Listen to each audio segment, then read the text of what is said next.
As a mystic, you see how things change first in the inner. There is a law that everything that happens in life first constellates on the inner planes. For example, this movie you are doing first constellated as an idea inwardly. It was given to you as an idea. It came from somewhere within.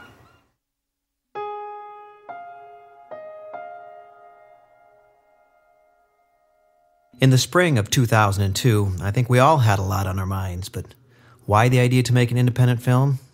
I don't know. So, since I have no idea how to make a movie, I figure I'm going to need some help.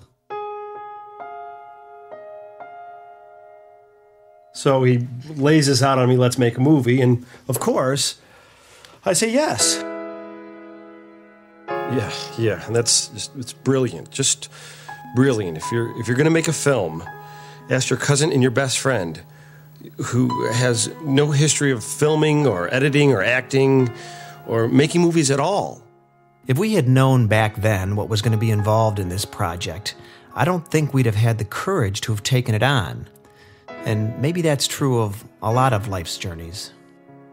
When we first started the project, we said we wanted no fear and no attachment. No fear of saying that, someone's not going to like it. No attachment by saying that it should be something. And the reality is that you can't really do that.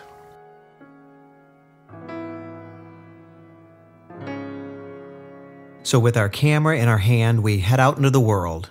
And as I look back now, I have to question myself. Why? Why did we possibly think we would gain access to noteworthy people who would help us with this project?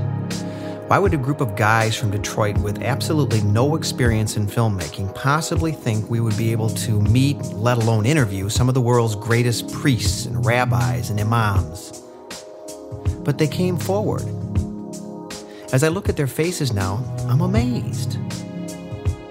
Indian yogis, masters from the East, African kings, they volunteered to help us with this project. We were joined by Catholic monks and Buddhist nuns, Native American medicine men. Great minds, cultural icons, authors, celebrated thinkers, people working at a very high level on the international stage. And they gave of themselves to us without qualifying us, without asking us who we were or what our credentials were, knowing only that our project was about oneness. And the power of that energy alone, they opened the doors and they let us in. And so I think it's important as we tell this story, as we tell the story of this movie and the story of this journey, that we honor all of that love and positive energy that these wonderful people gave to us. And I hope we can do that. Describe what happens to a person after they die. What is everyone afraid of? What is heaven? How does one obtain truth? What stands on the way of world peace? When is war justified? What is it that does not allow people to live to their full potential? What is the meaning of Meaning of life. Can you remember and begin to see the nebulas of our thoughts birthing atoms, molecules, this golden web of life? It is silent. It's eternal. It is shimmering. You and I, we are nothing but a tapestry of dreams,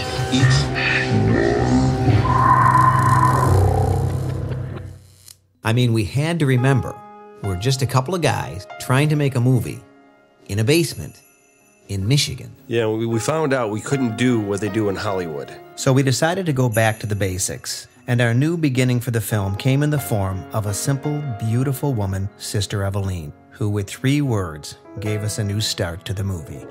growth entails healing. At this time in humanity, most people have been hurt fairly seriously in the growth process. And unless they do their healing and work through this negativity, they will never become totally who they are.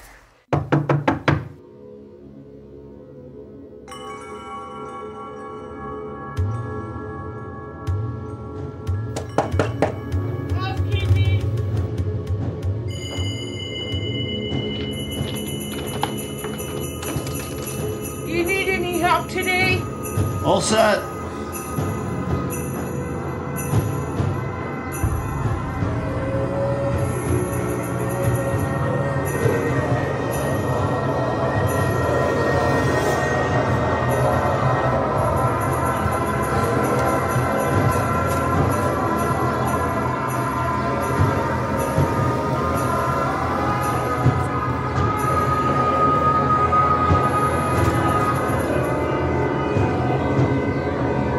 Most people have been hurt very seriously. A child was abducted yesterday from a West Side playground. This is the third such incident in the area in the past 2 months. 3 people are reported dead as the result of an early morning shooting spree outside a downtown bar. Police are holding 2 men in custody. The Ambassador Bridge has reopened after what officials describe as a credible terrorist threat. Details following this report from Washington. You're listening to the Bob Duco Show on 103.5 FM, WMUZ The Light. Fearlessly defending the faith with you as always. A little bit of a departure from our regular Free-for-All Friday. This is where we're giving you folks a chance to participate in this documentary that's being put together. The first interview that we did was about 5 weeks after we had gotten the camera in the mail, and it was at a Christian radio station. It was on a Christian radio talk show, the Bob Duco Show, and he actually put us on the air. Where several questions being asked from a lot of different people from a lot of different cultures. They're going to be asking these questions Of the Hindus and the Buddhists and the Muslims and the atheists and the Hare Krishnas and everybody else. And they're also asking them of the Christians. And guess what? They're going to be asking me a bunch of these questions in an interview after the show. But in the meantime, we're throwing out some of the questions to you and giving you a chance to participate with some of your thoughts on this. So, the question on the table right now, if you were granted one wish, what would that one wish be? Let's get the Christian perspective on that. If you're granted one wish, what would that wish be? Off to the phones we go. We'll start with Rod in Belleville. Rod, hi, you're on the Bob Duco Show. Hi, Bob. I listen to your show, and I really enjoy it. Thanks, Rod. The one wish I have, and I'm a pastor in the Belleville area, is that everybody would come to know Jesus Christ as their personal Savior. That's it. You know, that's the big kahuna, right? Everybody in the world, all 6 billion people, boom, let's go. Get on your knees, right? Would that be a wonderful, wonderful thing? What an incredible thing that would be. 2 days later was our next stop. It was the summer solstice picnic of the Michigan chapter of the American Atheists. God is make-believe. God is fairy tales for adults. God is a belief system that is not credible, has no evidence. God is just something that is made up so that people can deny the truth of death. We had just learned lesson number 1. Oneness is not about being the same. It looked like things might get a little confusing. The all-encompassing smile gently says, God loves you. Oh, why smile? You don't even know me. Well, I don't want to sound so eccentric, but to be very, very honest with you, again, I have to realize that Jesus Christ is life. In St. John, the 14th chapter, he stated in the verse 6, I am the way, the truth, and the life. No man cometh unto the Father except there is no by me. sort of God. This is the only way. I grew up Catholic, and if my school sees this, I'm fired because I teach in a Catholic school, but I don't believe in God per se. I believe in the kind of beautiful famous goodness joke that the theologians tell, where little Johnny is asked by the preacher, Johnny, do you know the meaning of faith? You know what faith is? And he says, sure I do, preacher. He said, what is it? He says, faith is believing what you know ain't true. Walk in the path of God, Smile says. But again, I find myself trotting along the path of man. It's where I live, for crying out loud, directly linked and fully bonded with human Your soul goes up to heaven.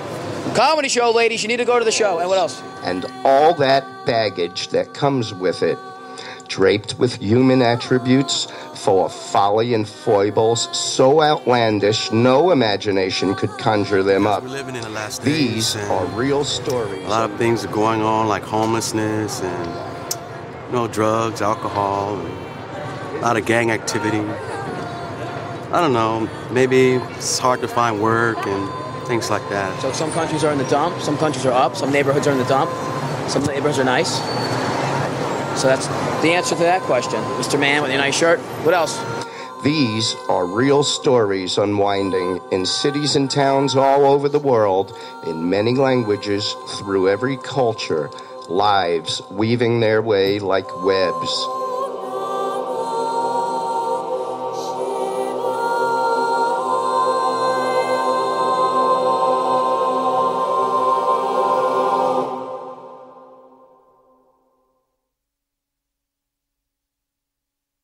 We live in a world that is torn, that is far from being whole. It's fractured. And people who really care get depressed because there's a lot that is depressing. Certainly we can gloss over it and deny it and suppress it and try to stay away from all of these painful things. But if we're really a citizen of the earth and connecting with what's going on, we have no alternative but to feel lots of pain. Stretching in all directions, mothers and daughters, fathers and sons, brothers and sisters, meeting friends of associates, until everybody falls into their roles with their responsibilities and obligations and schedules and appointments, cancellations, reappointments, classes, interviews, surveys, tests. Where did I come from? What's the meaning of my existence? Do I have a soul? What happens to me when I die? Does God exist? Does she care about me? These are the qualities that human beings have.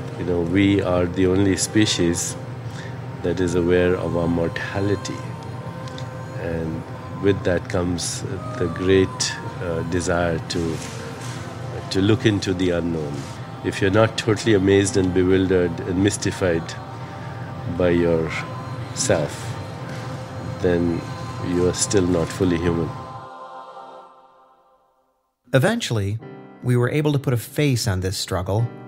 It was a group of teens in the mountains of Colorado, and we had stopped and decided to try to do some street interviews. And we had asked one of the boys the same question that we had asked back in that radio station. And the honesty of his response said more than his words could ever say. If I had one wish for the world,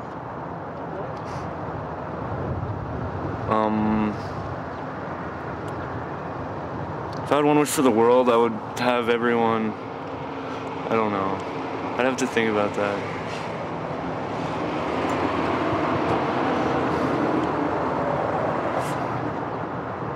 I don't know.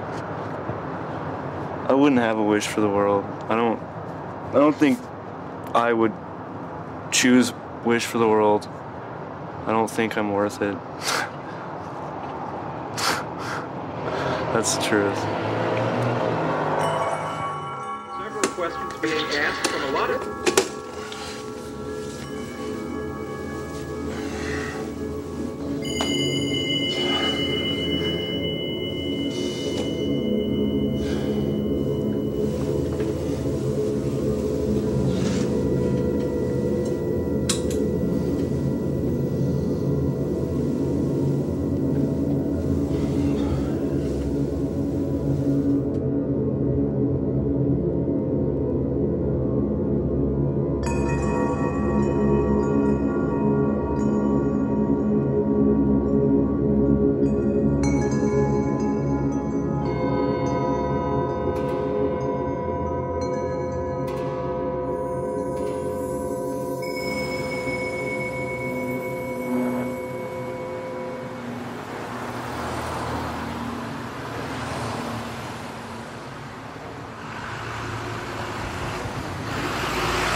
The original plan for the movie was just to do street interviews.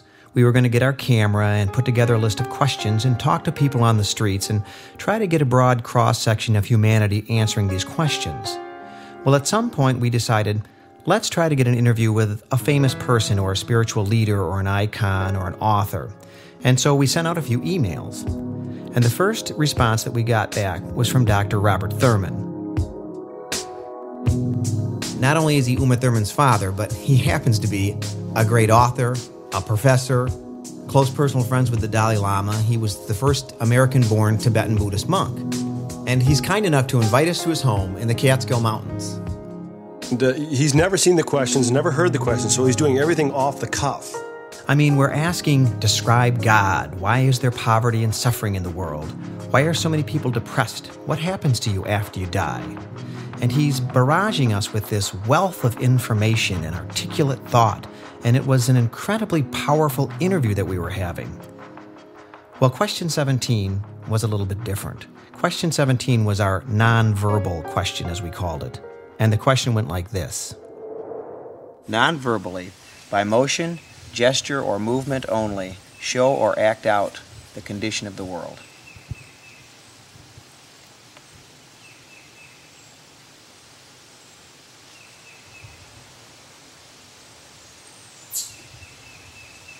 Now, at about this point, as the guy asking the questions, I start to think to myself, gee, I wonder what he's going to do.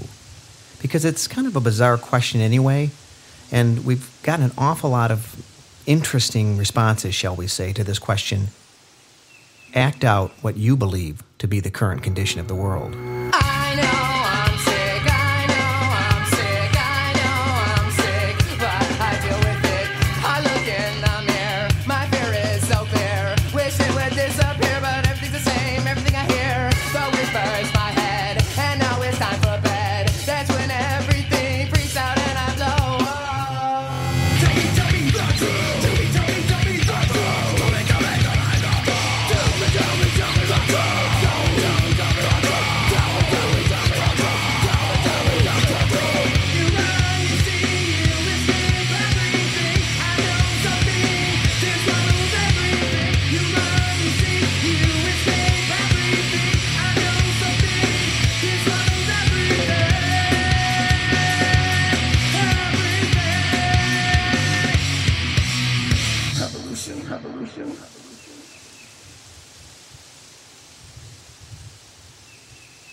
So there's Robert Thurman, continuing to stare at me during this interview. And the next thought that I had was, oh my God, he thinks we're idiots. Well, it was fear, because we never ran the camera, and we didn't know how to use the equipment, and he was our first big interview. It was fear. And the reality is, we did become fearful. I know I became very fearful during this part of our exchange. I was actually afraid to blink. I think fear is a very powerful emotion. What are we all so afraid of? Oh, we are afraid of our shadows. We're afraid we're not good enough to do certain things in life. We're afraid that we might do something wrong. We're just afraid of ourselves. We're afraid of ourselves. We're afraid of ourselves. We're afraid we're not worthy. We're afraid we're not worth it. I think we're afraid of knowing who we truly are. We're afraid of what this world might do to us. We are afraid of the darkness inside of us.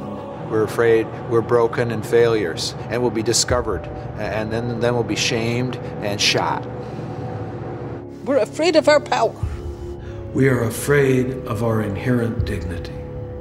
What everyone is afraid of is just the simple process of life. Fear prevents people from living to their fullest potential. There is a price to pay to confront your own fears, your own anxieties, and to go deep within yourself. It is much easier to project it and to have enemies outside or people you dislike, or then you can project your problems and it's somebody else's fault. The ruthless will prevail. Whoever is the most ruthless in this situation is going to prevail. And if we pussyfoot around and want to love our enemies and stuff, we will lose. They will conquer us. And I think there's a couple billion, too many people in the world, and we have to eliminate the enemy. Anybody who wants to be a suicide bomber, we should kill their cousins, their aunts, their uncles, their mom, their dad, their brothers or sisters, 3 generations removed, kill them all. Some people don't like what I have to say because I don't have the peace-loving viewpoint. I believe it's kill or be killed. This is a war, and that's the way it is. I've seen the rain today. It fell upon my face. I cried as I washed my sins away. I thought of you today. Wonder how far you stray. I found life happens to us all. The more interviews we conducted, the more themes began to emerge in the responses. And one prominent theme seemed to be fear. Thomas Merton, one of the greatest Christian mystics of the 20th century, once wrote, "The root of war is fear." This was certainly a timely subject for our project. Pacifists, a few leftover hippies I'll from the be right 60s back. attended, shouting their message of love and let live. Spewing their unpatriotic rhetoric, these rebels are misinformed and in dire need of a history lesson. In 1945, the atomic bomb saved more lives than it took. Throughout civilization, nations and cultures have always clashed, with the superior army utilizing strategic initiatives, always winning. Anyone assuming everlasting peace on earth is being unrealistic and will certainly be unprepared when war touches their border. There are two kinds of ignorance. One is innate ignorance, which is born of the dualistic mind, me and the other, biological organism and the universe, mind and body. Our dualistic thinking leads to ignorance, and then sometimes we institutionalize our dualistic thinking. We call it religion, and then we go to war. God has anointed America as the land of the free and the home of the brave, and we need to baptize other nations. I would say that war is justifiable when our freedom is in jeopardy. That's what I'd say. No comment? No comment on that one. Okay. I think war is justifiable in self-defense. Only in terms of defense. Self-defense. In self-defense. Did all living things have a right to defend and protect their lives? Now, of course, people are always talking about defense, right?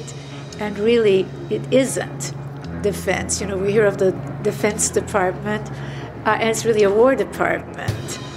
And I believe that violence is wrong. If there is such a thing as a human sin, it is a sin to fall to violence. If I can do it with words, I'm going to do it with words. If I can do it with a chokehold, I'm going to do it with a chokehold. But if I need to do it with a bullet, I'll do it with a bullet. Come on, lay it on him. Give him the... Then I think, yeah, since a lot of our people have been killed, that we should go over there and bomb the shit out of them. I really do. Fear is like a plague. It's like a disease. And it has its way to infiltrate people's minds and to cause people to posture in a very unhealthy way. And when there is excessive fear, then even we begin to become the aggressors ourselves. The greatest way to ensure peace is through a higher military presence and the will to use that power when necessary. This is where I think the world religions have an important role. They themselves have been a principal source of violence over the centuries. And this has to stop. Religions proclaim human values. They've got to work together. The root of the word religion is religare, to bind back and make whole, or to make one. And I think current religion is doing almost the opposite. It's amazing to me that the religious people of America are not standing up and screaming. And yet we let our heads of state talk this way. The right of preemptive strike. Once that is set in motion, I don't think we have any idea what we've unleashed. That as soon as human beings perceive the possibility of anything, which can largely be manufactured by our own fears, we have a right to go kill first? I have on my puja table Christ and Buddha and my guru and many Buddhist monks. And I've got George W. on the table. And I say, hello, Buddha. Hello, Maharaji. Oh, hello, Krishna. Oh, hello, Georgia. Because we are the world's policemen, we have the authority to implement our rules of law and a duty to enforce them. And I know right there what my work to do is. There's the work I have to do. And I can't free him until I'm freed. And we are mirrors of each other. By the practice of deep listening and gentle speech, we can help remove the wrong perceptions in us and in them. And this is the basic practice in order to bring peace. And our political leaders have to learn how to do that. So if each individual, especially politician or the world leaders, as like in our country, in America, the leader of the nation, can defeat these enemies, hatred, selfish desire, and ignorance, we have no war outside. Jihad is the holy war. Now, it is said there is the greater jihad and the lesser jihad. And the greater jihad is the war against the nafs, one's own lower self. And anybody who embarks upon any serious spiritual quest has to conquer their lower nature. The holy war, kind of strange name, but it's the war against the worst enemy of all. The war against our bad side. So everything comes back to consciousness. From our thoughts, it produces our words. From our words, it produces our actions. We must watch our actions because it produces our habits. Our habits produce our character. And our character produces our culture. So we have so much of a violent culture. We have so much of inauspicious habits because our thoughts are so much based on fear and violence and aggression. Any country that develops nuclear capabilities, harbors terrorists, violates human rights, or threatens our way of life must be held accountable. That's when war is justifiable, is when they hurt us? Yeah, it's when they hurt us and they kill our innocent people. I mean, look how many people died in... Who's to say what's innocent? But, it's all in one perspective. We need to look at life much more closely, the global situation much more closely. Why certain people are aggressive? Why certain people are willing to shed their own lives just to cause a little misery to somebody else? Something must be making them so desperate to do it. Does this action have anything, even 10% message here that we have to learn? I think you can't get rid of the pain until you learn its lessons. God wants us to work for justice and to deal with causes of the problem and to bring understanding among humanity and to fight poverty and injustice and oppression that are causes of many problems in this world. There is great iniquity in the world, a lot of imbalance. 80% of the world's resources are consumed by less than 20% of the world's people. When fundamental needs are not met, then the reaction to that is violence. Actually, it's not even violence in the beginning. In the beginning, it's shock and numbness and denial and fear and panic, and only later does this turn to anger and violence and retribution, and then the whole cycle starts to perpetuate itself.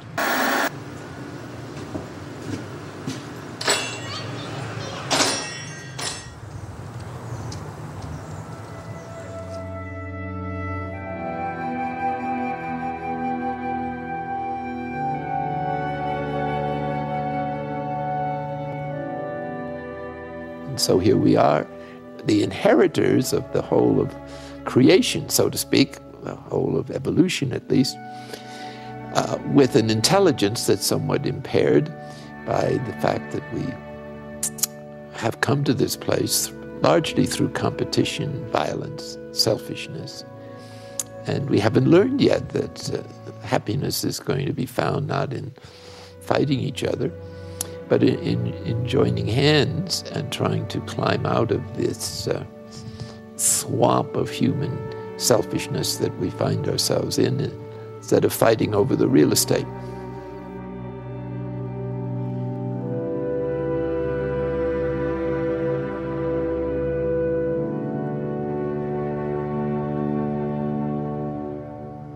The magic of the movie was more than just getting great interviews. It was people coming forward and helping with camera work and production help, and even things like music for a soundtrack. Michael Fitzpatrick is a world-renowned cellist, and he traveled with the Dalai Lama and wrote this music for him that they call Compassion. Well, one day, about 4 months into the project, we get a box in the mail, and it's the Compassion CD from Michael Fitzpatrick with the rights to use the music. And speaking over the music is the Dalai Lama himself, talking about compassion. Genuine compassion is irrespective of what others' attitude towards you. But so long, you see, the others also just like myself, you see, want happiness, do not want suffering, and also have the right to overcome suffering. On that basis, you see, develop some kind of sense of concern. Now, that is the genuine compassion. Now, unbiased, even towards your enemy. So long that enemy, also the human being or some other form of being. So they also have the right to overcome suffering. So on that basis, you see the sense of concern. That is compassion.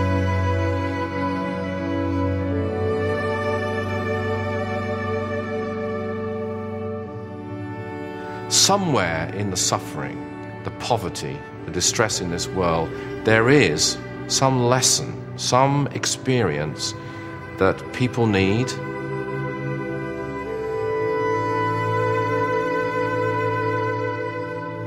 Probably the most important quality humans possess is compassion. To feel with, to be in solidarity with other people's pain, and to let it become my pain. I think evil is the absence of consciousness, of empathy, of being able to feel with another. If you allow yourself to be vulnerable and let the pain in, once you let the pain in, you can't be a hard ass anymore. You just can't. Do you understand? A pickpocketer come and pickpocket my money. The money I work so hard. And then I cannot love the pickpocketer. I cut his hand and I look deep in his eye. Who is your father? I don't know. The pickpocketer said, who is your mother? Mother is there. Instead of slapping the pickpocketer in a very superficial way, you just keep his hand, look deeper, inquire about him. And when you inquire him, you understand him deeply. That is vipassana. And when you understand deeply one thing, two things, slowly, everybody will become Buddha. If we'd seen Jesus as a living message of human vulnerability, I think that quality could save the world. And this land will become the land of God.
We were about a year and a half into the project when another really rare interview opportunity presented itself to us.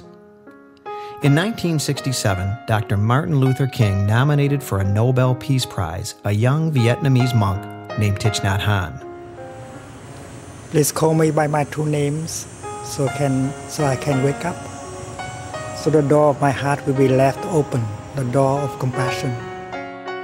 Over the next 40 years, Thich Nhat Hanh went on to become a real major figure on the world stage of spiritual thought and a renowned Buddhist teacher.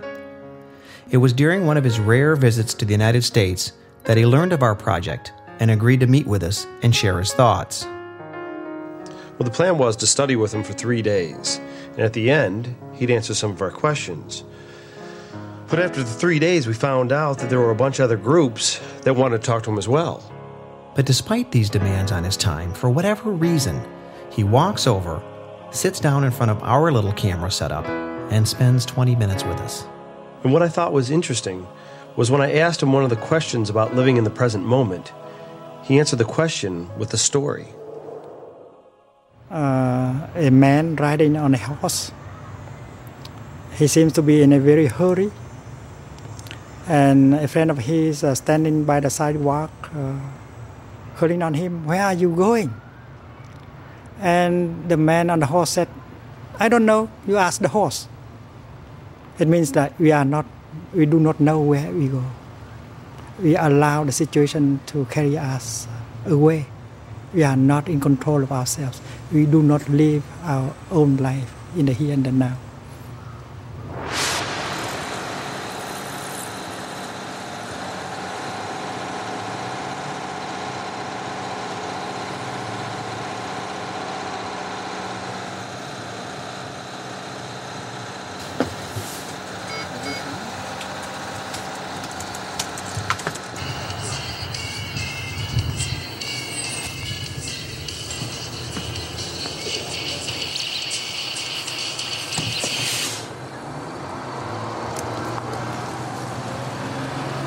Carl Jung says, and I think he's right, that 95% of people live 95% of their life unconscious. They're just on a conveyor belt.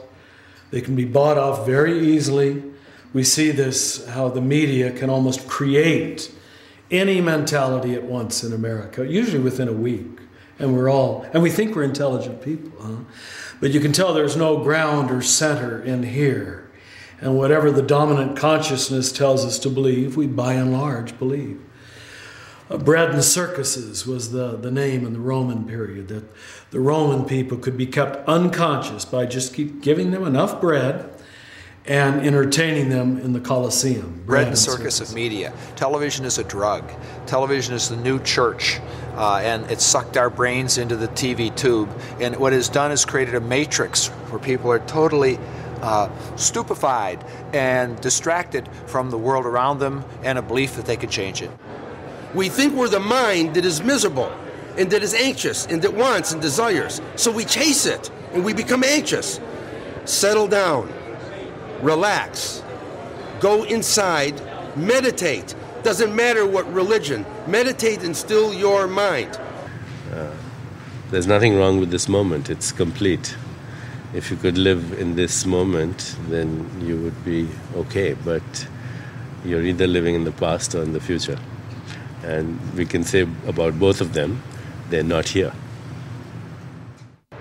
People are always suffering, either what happened yesterday or what may happen tomorrow. So your suffering is always about that which does not exist, simply because you're not rooted in reality. You're always rooted in your mind. Mind is, one part of it is memory, another part of it is imagination. Both of them are in one way imagination, because both of them don't exist right now. According to Jewish tradition, living in the present moment is the only moment we have. Because, as I may have mentioned, Judaism does not have a concrete concept of an afterlife. We don't know for sure that there is an afterlife. Describe what happens to a person after they die.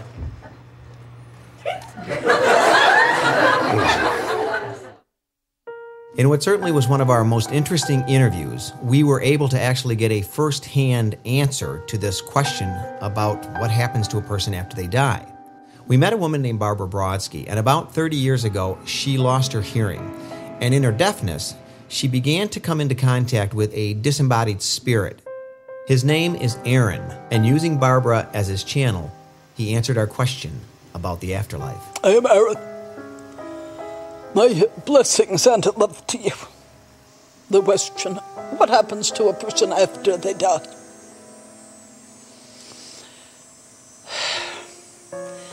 Death is safe. You have all done it many times. If it wasn't safe, you wouldn't be here. The experience of dying is like being underwater for too long, so your lungs are gasping for breath. There's pressure against your body. This is the life experience. And then you come up into that sweet air. Suddenly you're free of the pressure and constraint. Death is like that moment of emerging into the sweet air. It's very peaceful. When you die, you go on to a soul village. When we die, we go over to Indian camp, Indian villages, that part of the spirit world. If you're a white person, you go to a European camp or European villages, European spirit world. Well, I like to believe that depending on how you were in your life, during your life, you go to heaven or hell, unfortunately. But I like to think that everyone's going to go to heaven because God loves us all. The trick is we have to accept Jesus as our Savior, and then we get into heaven through His perfect blood that washes us clean. So I don't get into heaven on my own good works. I don't get into heaven because of what I did good, because anything that I do is not good enough to get me into heaven. If you're black, Afro-American, you would go to that kind of cultural world. The Bible says that people would be judged according to their actions. So those who have done something good, they will go to eternal life. Those who have done something bad, while here on earth, will go to eternal hell. If you're Asian, you would go to the Asian spirit world. So some religions said God loves poor people. If you suffer this life, your next life reward is great. And in the Taoism said that is bullshit. So in the Tao we believe that we have to be happier. You can enjoy your life, enjoy your sex, enjoy your eating, enjoy until the end of your life that you want to separate. And that is the heaven. I'm not sure that heaven exists, and I don't think I really care.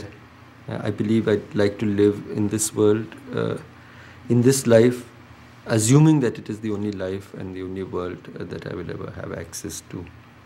It's heaven all the way to heaven. It's whenever you can accept anything, which is to accept everything in the right now. That's a little moment of heaven.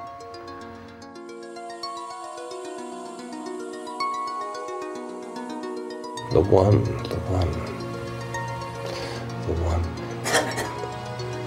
one. This is all the manifestation of the one.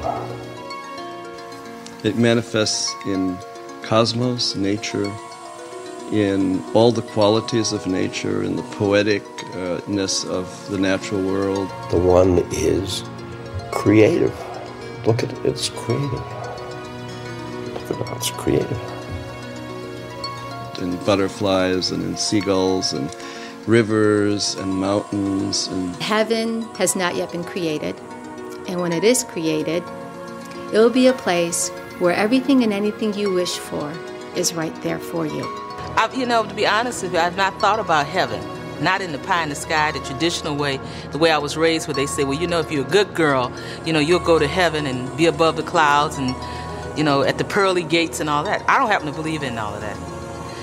Almost nobody literally believes in the heaven of infinite youth of seeing all of the people who have gone before you that you want to see, of endless meals and joys and repetition of all the successes you have had and elimination of all the failures, in a world where the rain is gentle and the sun shines occasionally, but when you want it to, and when there are flowers everywhere. Fragrances of flowers and plants and human beings, and in the innocence of children, in laughter, in selfless actions, in the stars, in our dreams, our psychological processes. And when everyone smiles at you and you return the smile. Heaven can be here. Heaven to me would be here on earth. Everything is a manifestation of the divine. The divine is there. If we have the awareness, we can perceive it. So it's not a place elsewhere. It's here. This is nirvana. We're in nirvana. But we're very bad at enjoying it. we make it into a struggle when actually it is a bliss. So when you be here now. Now, instead of always thinking about the future or what happened in the past, but dealing with the moment and what's going on with you now. Or we say, as African saying, in the sasa, so right now. You're getting very, very close to God. So it seems like, in some strange way, this all leads us back to the Catskill Mountains.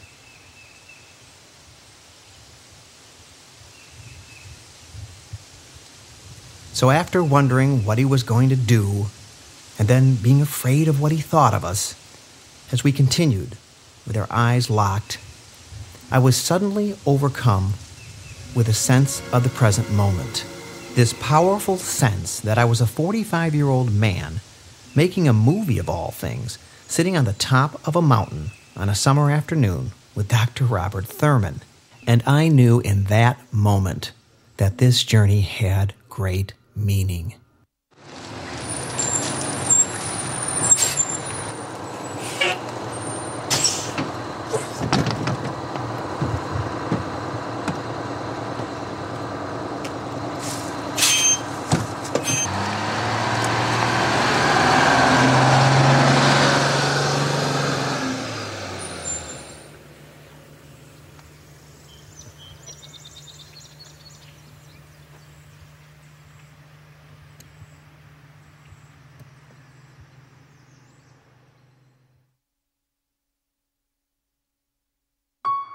During the course of this project, we asked a lot of people a lot of questions. But it seemed like the one question that caused people the most pause, that gave people the most trouble, was the ultimate question. The meaning of life is, to say in few words,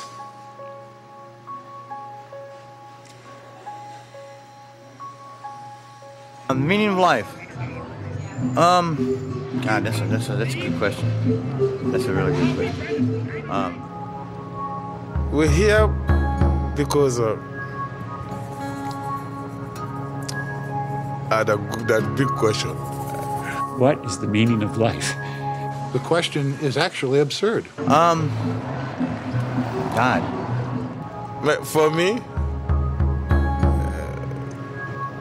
I couldn't tell you. I have never really thought about that. I don't know enough to answer that question. I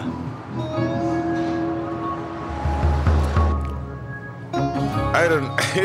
I can't answer that. That's too tough. I couldn't really tell you the meaning of it. I don't know. I don't know. I can't answer that. I don't know why we're here. Cheers.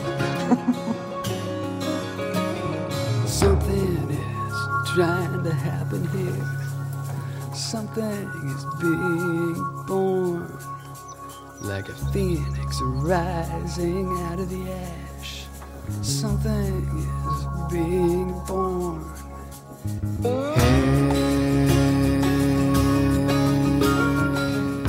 I think the meaning of life is you do whatever you want, no matter what people say. Just to live your life to the fullest, just live the life, do what you want to do. And if a person tells you that you suck and that you can't do it, I believe to prove them wrong, and that will be the meaning of your life. Is not to look back, you know, to enjoy that moment, you know, the best way to describe the meaning of life is to be good people and enjoy yourself and take care of others and just be good, you know? To me, that's the meaning of good life. To find the real meaning is to find love. Love. Christ is love. Buddha is love. Krishna is love. There is a great power giving us life, and that gives us meaning to find that great power.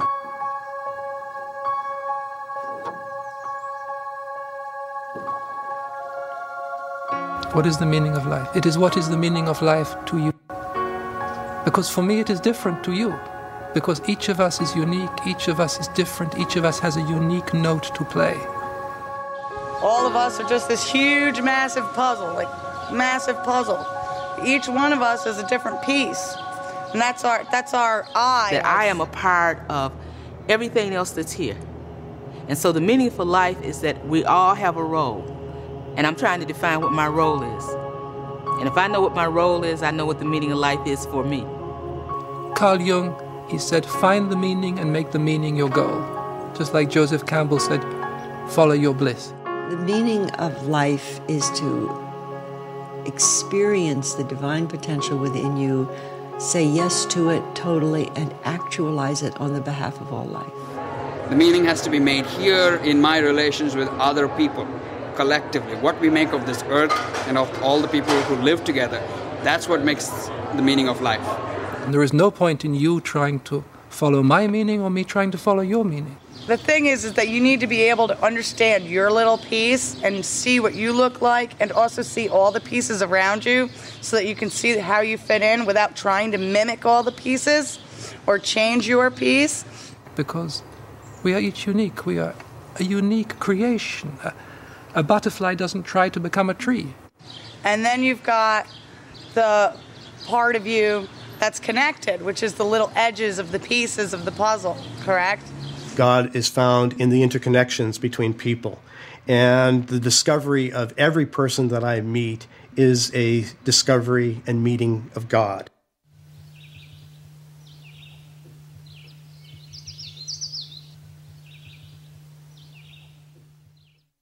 As we look back now, having completed all of the interviews, it seems like the meaning of the project wasn't found in the answers that we got. It was found in the people that we met, the people that came forward, and they became like partners to us in some strange way. Maybe the best example of that is Llewellyn Vaughan Lee. He's this great Sufi mystic who invites us to his retreat in Northern California, and while we were there, he answered the question, what is the meaning of life? But when he was answering the question, it was as though he was talking directly to us about having come together for the project.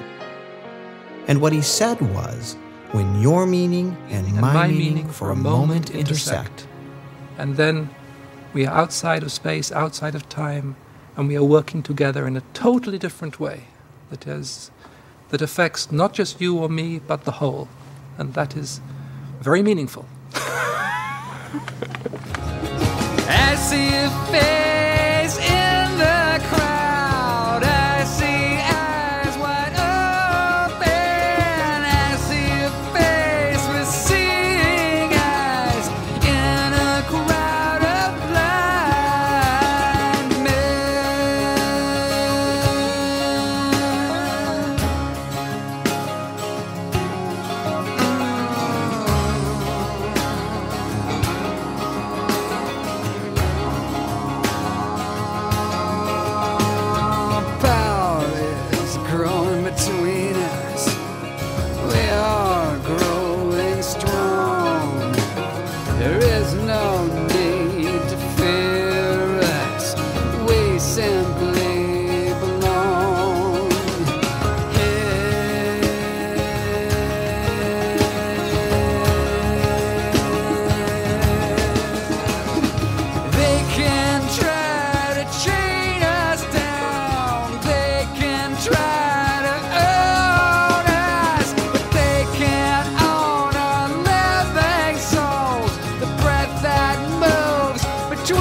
What is the meaning of life? The meaning of life is to... As a Christian, to me, the meaning of life is to know God and His Son, Jesus Christ. The meaning of life is to make a decision where you are going to spend eternity, plain and simple. The meaning of life is to be obedient to your God. To worship Him, to praise Him. Those who deviate from His path, they are dead, even if they call themselves alive. He is a God of judgment, He is a God of wrath, and a God of consequences. Let me think about that. If there is a God, I don't want to believe in Him unless He accepts all of us, instead of condemning the ones He wants to. Describe God. Describe? Describe God. Describe what? Describe God. I didn't get you. Brahma. Describe God? Oh. Describe God.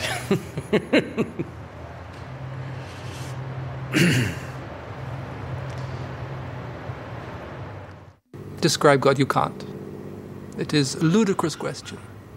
Good meaning of God, when people mean, when they say God is love, like in the Christian scriptures, or when the Muslims say Allah Rahman, God the merciful, if they mean by that sort of the power of love is the power of the universe, that isn't necessarily a person, doesn't have a plan, and also love doesn't necessarily control the beloved, it just wishes for the happiness of the beloved. So it's sort of a happiness energy that wishes for beings to be happy. If God is defined that way, then there's no question any religious person of any kind, whether they're theistic, or monotheistic or not, they would agree with that definition. The personal definition, like the angry God, the God of this tribe, that sort of thing, those things are a little bit problematic from an enlightened point of view. The great mystics of all the great world religions, Islam, Judaism, Christianity, Buddhism, none of them are afraid of God. God is not a person. He's not some sort of character who sits in a chair or something. God is certainly not a dead white male in the sky. He's not like some big old white dude sitting up there on a diamond gem-throated throne, you know, with a long beard, you know, looking, you know, all elegant and snooty and looking down on people. When you say describe God, you have a firm assumption that there is somebody sitting up there. This assumption has created enormous pain and suffering to human beings on this planet. So if there is something called Creator, if there is a force or a person or a thing which is creating all this, where can it be?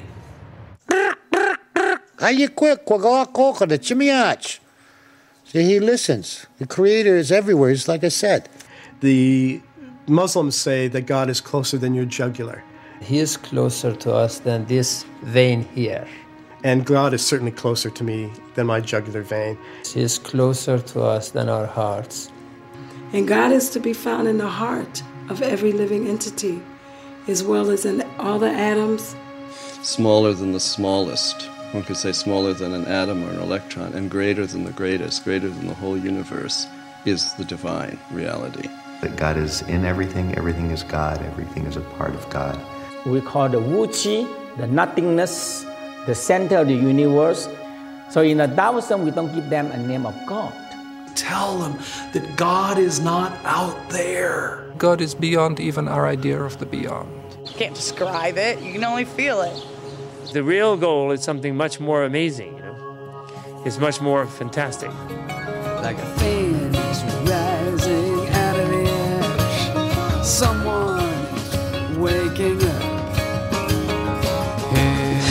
What is the meaning of life?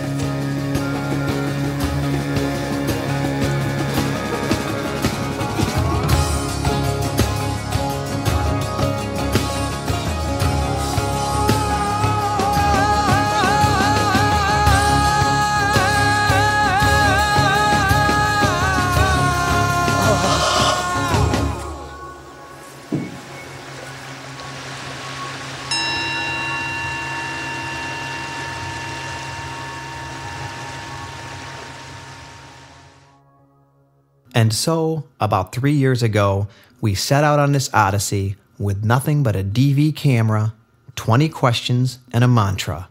We are all one. But what began as kind of a lark amongst friends to try to make an independent film, somewhere along the way turned into a life's journey. And what started out back then as a kind of kumbaya notion of oneness also grew into something much greater. Somewhere along the way, oneness became more colorful. It's 100% a fact that we are all one. Look, if you went to the moon and you looked from the moon at the Earth, you would see one Earth. You wouldn't see white people, black people, red people, monkeys, ants, flowers, bees, water, air, rain, non-rain, desert. You wouldn't see all of this. You would see one Earth. Ontological, astrological, beyond energy, beyond light, beyond sound, beyond perception, beyond mind. We are all one. And oneness became more intense. But just imagine for a moment that you looked around the room right now, wherever you're sitting, and you saw that vase of flowers, that window, that microphone, that camera it's like looking at yourself. And how you would feel about those things and those people if you knew for a moment with great certainty that that was true. And I think the answer is right there. And oneness became more inclusive. And so We Are One is an exploration of discovering that the oneness is paradoxically, in the multiplicity, plurality. Despite the fact that we have a lot of differences in terms of ethnicities and nationalities and different traditions, and in terms of our geographical location. The Israelis and the Palestinians, Bosnia, Chechnya, Pakistan, Iraq, and we are American, we are Dutch, we are German. Jews and the Palestinians, the Christians and Muslim, Arabs, Buddhist, a Hindu, a Jew, a Muslim, an animist, an atheist. East, west, north, south, up and down. All people. There are hundreds of languages, probably hundreds of races that exist in our world today. The fact remains that we are all one. We are all one. We are one. نحن كلنا موحدون. And oneness became more internal. Ask yourself, who am I? What do I want? And if you go really deep into this, who am I? Very deep into this, you'll realize you're not your body, you're not the mind, you're not even your personality. You're the infinite being. And oneness became richer and more beautiful than we could have ever imagined. We are all unique. Each one of us different. And it's so wonderful that we're different.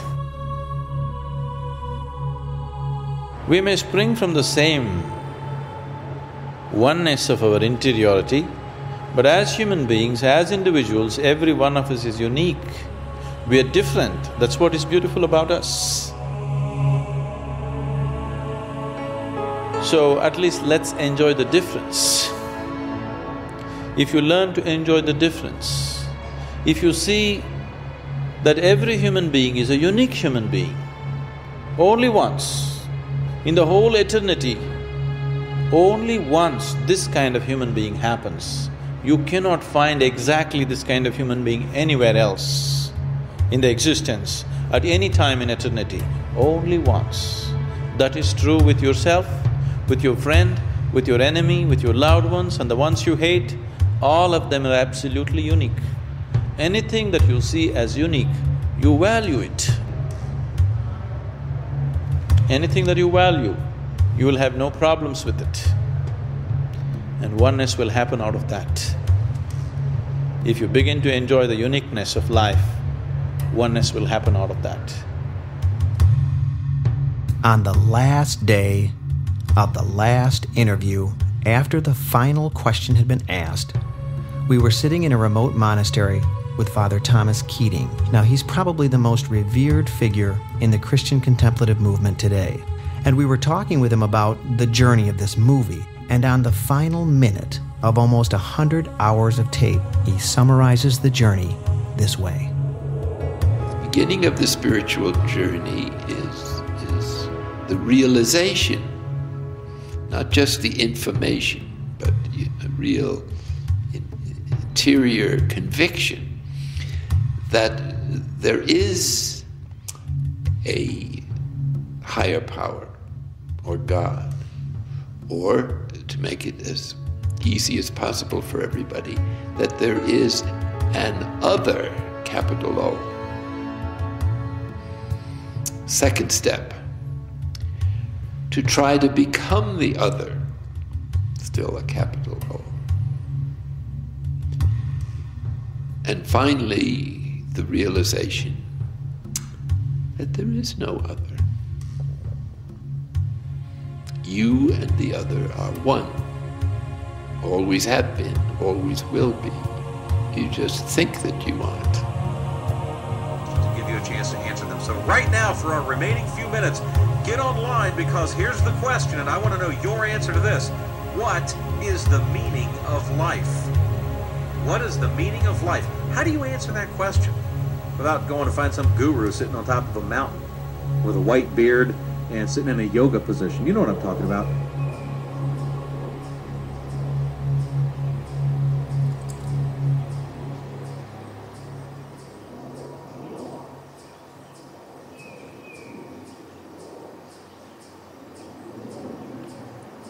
Okay, thanks. It is our work, the work of you who are making this film, the work of the people who are watching the film, to bring this next level of evolution into being.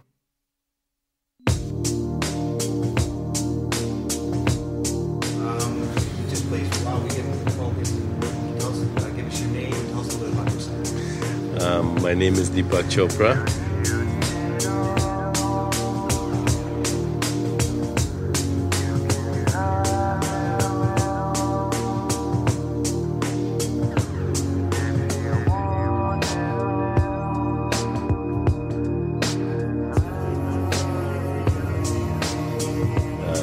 Still deciding what I'll do when I grow up.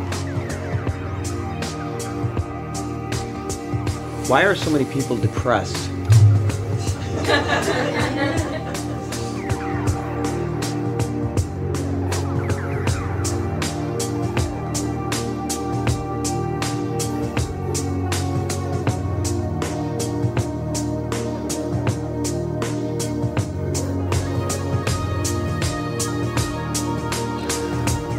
Because the game isn't as much fun as they thought it was going to be. This particular Sufi tradition, which is known as the Naqshbandi Sufi tradition, we're known as the silent Sufis because we practice a silent meditation.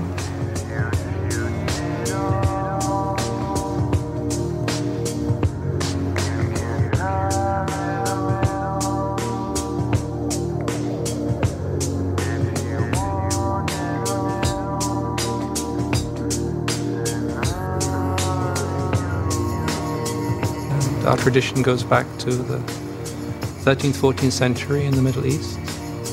How's that? What is our greatest distraction?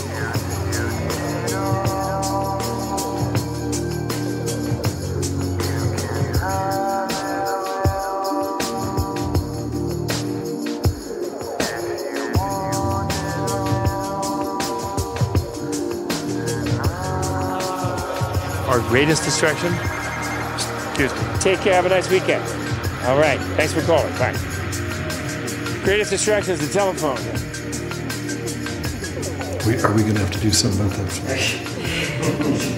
That we are, wouldn't you? I have not seen a fly for months. We don't have a lot of flies. We'll take this as a bad omen.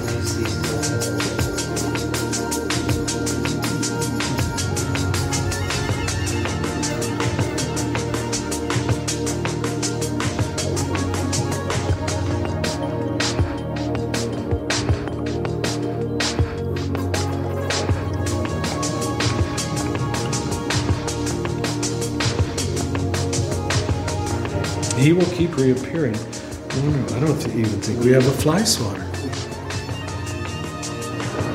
What is the meaning of life?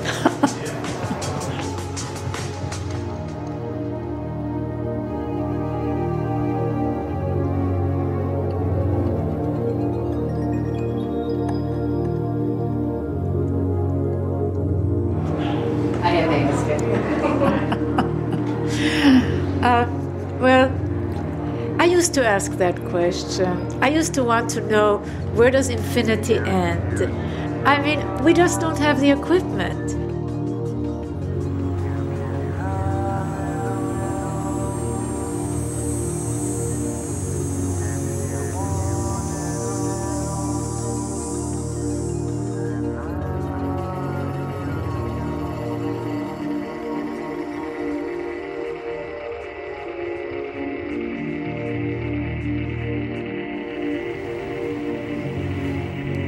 Thank you. All right, can you state your name for us? I am Chris Willis.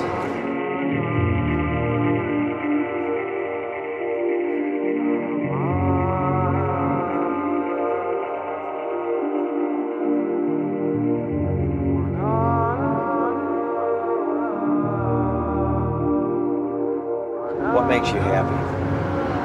Nothing makes me happy. What makes you sad? Nothing makes me sad.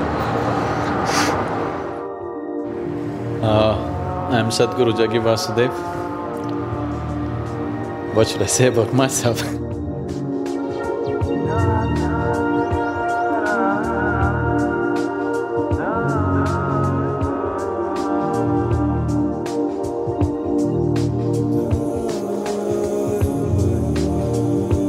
All I know is myself, and I see that's more than enough. Can you describe for me the spiritual journey?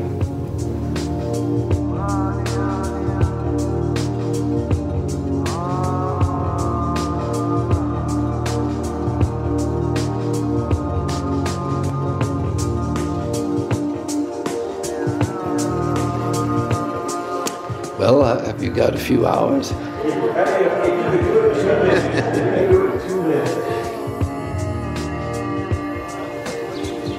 I'm Dragonfly Forest Craft Haven. I am the Woodstock Local Fairy. Nice to meet you.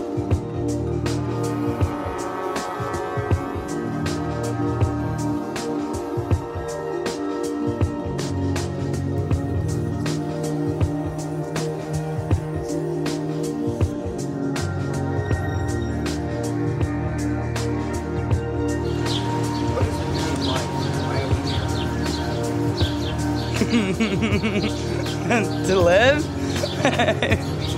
The meaning of it all? I guess that all depends on your perception. By motion, gesture, or movement only, show or act out what you believe to be the current condition of the world.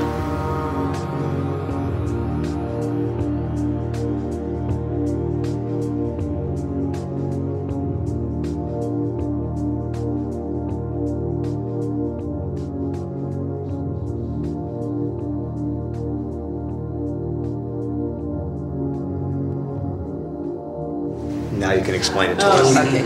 So everything that is dysfunctional is accelerating and converging towards possible global catastrophe. Concurrently, at the same time, everything that's creative, compassionate, and innovative is rising, and everything that rises tends to converge. And at some point, there's going to be a convergence of that which is emergent, and it goes, and you end up with a new world. Oh.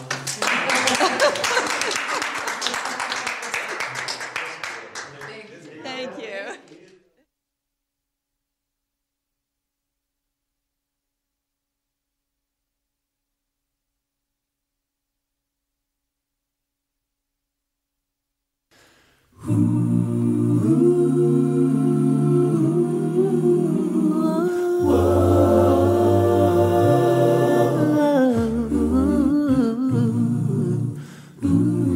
You see it your way, and I see it mine. It's something that's existed since since the dawn of time. We gotta learn to live together each and every day.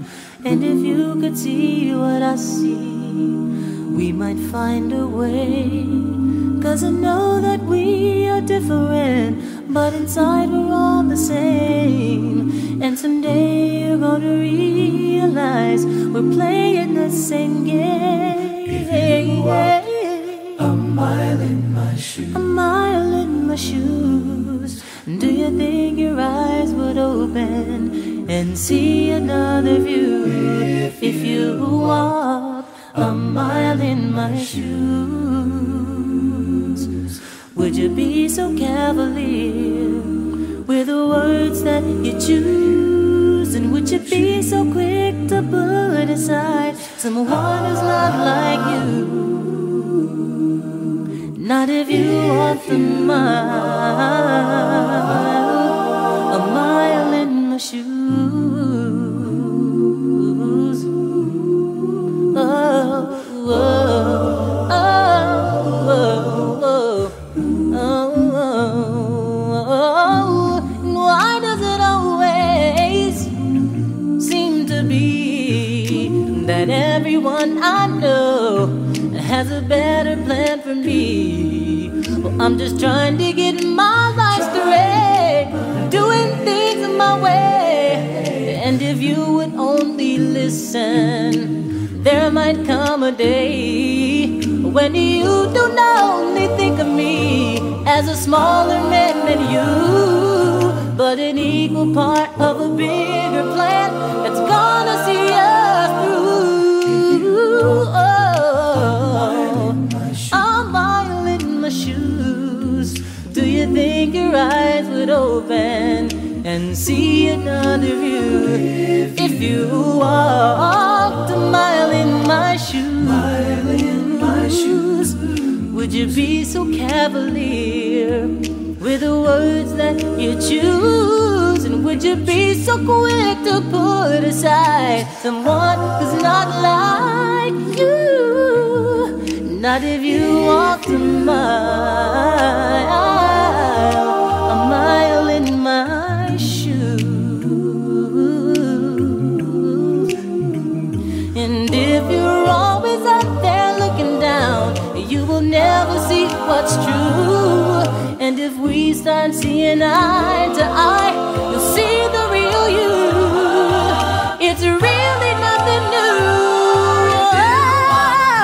If you walked a mile in my shoes, do you think your eyes would open and see another view? If you walked a mile in my shoes, would you be so cavalier with the words that you choose? And would you be so quick to put aside someone who's not like you? Not if you walked a mile.